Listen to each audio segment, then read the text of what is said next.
Welcome back. All right, it is time to talk about the Carolina Hurricanes. As I continue through this list, looking at quarter-century teams. So Carolina, an interesting team. And when they make the playoffs, they tend to advance, as evidenced by the power rankings I did for the first quarter-century. Their regular season ranking was 22nd, and that's including some really good seasons over the last half-decade. Their playoff ranking is 8th. They do get out of the first round. They do make it to the conference finals often enough to have got a bunch of points. They, of course, won a Stanley Cup in 2006, which is their most recent Stanley Cup win. It is their only Stanley Cup win to date. And this is a team that is trying to get its way back to the Stanley Cup. Now, they were finalists in 2002 as well. And in 2002, that was an underdog run. Urbe was fantastic. They've reached the conference finals on 3 other occasions, 2009, 2019, and 2023. They have struggled with wins in those conference finals over that time period. And so for Carolina right now, 2024, 2025, they look like a contending team, but we have no idea what's going to happen come playoff time.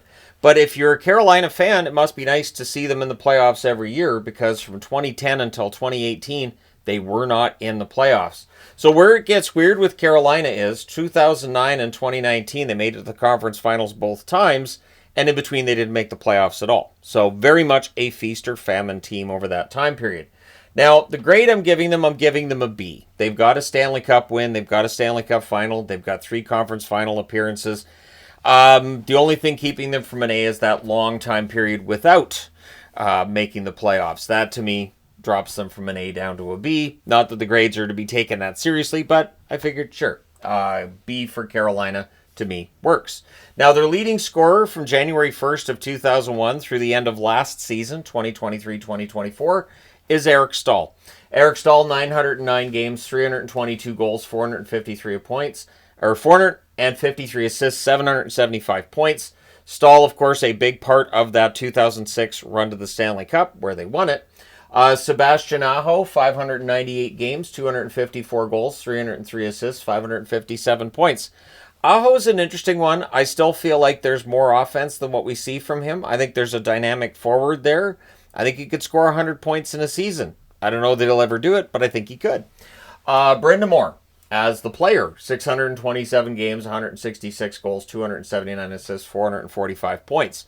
And as a coach, we look at him and go, if he still wanted to play, he probably could. Jordan Stahl's 4th on the list, 822 games, 165 goals, 262 assists, 427 points.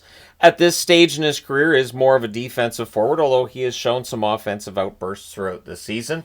Teuvo Teravainen, 555 games, 138 goals, 277 assists for 415 points.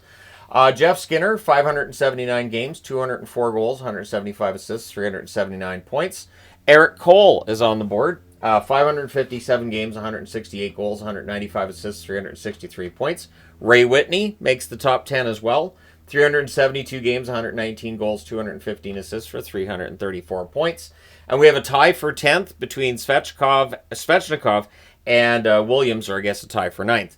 Svechnikov, 406 games, 131 goals, 185 assists for 316 points. For Justin Williams, 449 games played, 128 goals, 188 assists, 316 points to round out the top 10. Goaltending, it is Ward's net. Cam Ward, record of 318, 244, and 84, a 909 save percentage. Second on the wins list is Freddie Anderson. Record of 69, 27, and 4, 918 save percentage. Arturs Urbe is on the list, 56, 60, and 19 record, 898 save percentage for him. Peter Mrazek makes the top 4 as well, a record of 50, 32, and 8, 911 save percentage. And so for Carolina, Kochetkov hasn't made the top 4 yet, but he will. He will definitely move his way up the list. Now, when we get into coaches, GMs, and captains, it is not as long of a list as it is for some other teams. Paul Maurice was coach of this team twice, including the Stanley Cup final appearance in 2002. Peter Laviolette, the coach when they won the Cup in 2006. So it's definitely something that gets mentioned on his resume anytime people get into talking about Laviolette, and rightfully so. Kirk Muller was coach of the Carolina Hurricanes. Bill Peters, coach of the Carolina Hurricanes, and of course the current coach, Rod Brindamore, who has been excellent. One question that gets asked though with Brindamore is the style of coaching that he employs. Does this help or hurt them once they get into those later rounds of the playoffs? They've struggled with finding goals, and is that part of the system they play? And when other teams shut them down, is that something to keep an eye on? General managers. Jim Rutherford was general manager in Carolina for a long time. Ron Francis, general manager as well, and I did not agree when Ron Francis was let go. Don Waddell was brought in. I thought that's an iffy decision. Waddell did not do a fantastic job with the Atlanta Thrashers. Boy, was I wrong. Waddell turned things around in Carolina. Part of the reason they're perennial playoff team at this stage is because of the work done by Don Waddell. And now you have Eric Tulsky. One thing that's being debated, of course, with Tulsky right now is the Rantanen situation. It's tough because people say, well, he should have known before Rantanen got there that Rantanen didn't want to sign there. But you can't contact a player on another team without the actual allowance of the team that has the rights to the player. It's considered to be against the rules. That is tampering. So my guess is Tulsky may not have got the permission of the Avalanche to talk to Rantanen before the trade. If he had, he probably doesn't make the trade. The Avs also unlikely to have asked Rantanen, so would you want to sign there? So there's definitely some due diligence that was missed out on by Tulsky. Is that disqualifying for him as GM? No, I qualify that more as a learning moment. He will not make that mistake again, I wouldn't think.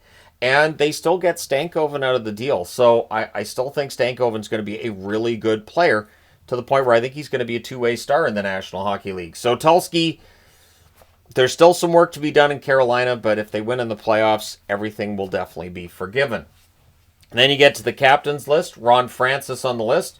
So we have a captain who became general manager, and then the next captain being Rod Brindamore. He was the coach. Eric Stahl, next on the list. If Eric Stahl at some point in time becomes part of Carolina's upper management, I would not be entirely surprised. Justin Falk shared the captaincy with Jordan Stahl, and then it went to Justin Williams before it then went to Jordan Stahl full-time. And, of course, he is the captain of the Carolina Hurricanes at this point in time. Carolina's an interesting squad. This is a team that at one point in time, it really was that feast or famine. They're either in the playoffs and they're going really far, or they're not in the playoffs at all, which is odd, made them noteworthy. And now at this point in time, they've been a contending team for, I would say, the last 5 years. They've been a Stanley Cup contender. But without that Stanley Cup win, you're just a Stanley Cup contender. And what people remember about that run after is, well, it was a pretty good run, but they never got that Stanley Cup. So for Carolina, they have the cup in 2006. They're looking to win another Stanley Cup in 2025. Will they get there? Question I pose to everybody watching this video. Let me know your thoughts in the comment section below as always. Hit like and subscribe if you haven't done so already. Carolina's one of those interesting ones that they definitely have almost every piece I think you need to win a Stanley Cup, but do they have all of them? We'll find out in about 6 weeks' time from when I'm recording this. So let me know your thoughts. Hit like and subscribe if you haven't already done so. Thank you guys so much for all your support. I will talk to you again soon.